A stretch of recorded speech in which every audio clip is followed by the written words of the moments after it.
મૃત્યુ મરી ગયું. ઉષા શેઠ. એક માં જ્યારે કલમ ઉપાડે અને લખે ત્યારે અદ્ભુત નિર્માણ જ થાય. તે વાતમાં બે મત નથી. મોટી દીકરી નીતાના અસાધ્ય રોગની જાણ થવી અને ઈલાજ દરમિયાન અનુભવેલ લાગણી, વય સાથે વધતી જતી બીમારી અને 17 વર્ષની દીકરીને નજર સામે ગુમાવવી ખરેખર હિંમત માંગી લે.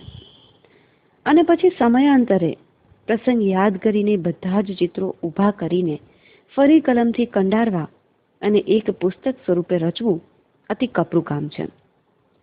એક એક પ્રસંગે હૃદયસ્પર્શી ચિત્ર આપણી સમક્ષ ઊભું થાય. એક સુખી પરિવાર અને પરિવારમાં આવતી મુશ્કેલીઓ.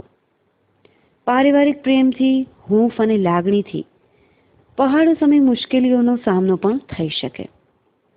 પરિવારનો સાથ સહકાર હોય તો કોઈ પણ મુશ્કેલીઓ કે વિઘ્નો સામે લડવું સરળ બની જાય, આસાન થઈ જાય.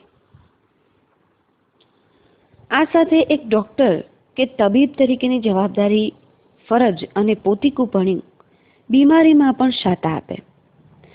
દર્દીને દર્દ ઓછું થઈ જાય જો ડોક્ટર સ્નેહાળ અને સૂઝબૂછ ધરાવતા હોય. દરેક પાત્રોનું ચિત્રણ ખૂબ સુંદર રીતે વર્ણવાયું છે. માં, મોટી બહેન, નાની બહેન, પિતા, પાડોશી, શિક્ષકો, મિત્રો, ડોક્ટર્સ, આ બધા જ પાત્રોને એક સરખું વેઇટેજ અને વર્ણવવાની સ્ટાઇલ પણ કેચી એટલે કે આકર્ષિત કરે તેવી. આમ તો જીવનના સાચા પ્રસંગ પરથી જો પુસ્તક બને તો તેમાં ઔપચારિકતા કે કાલ્પનિકતાને કોઈ અવકાશ હોતો જ નથી. તેમ છતાં પ્રસંગો અને પાત્રો જીવંતતા ચોક્કસ ઊભી કરે. અંતે મૃત્યુ પણ મરી જાય અને જીવનની જીવંતતા જીવી ઉઠે.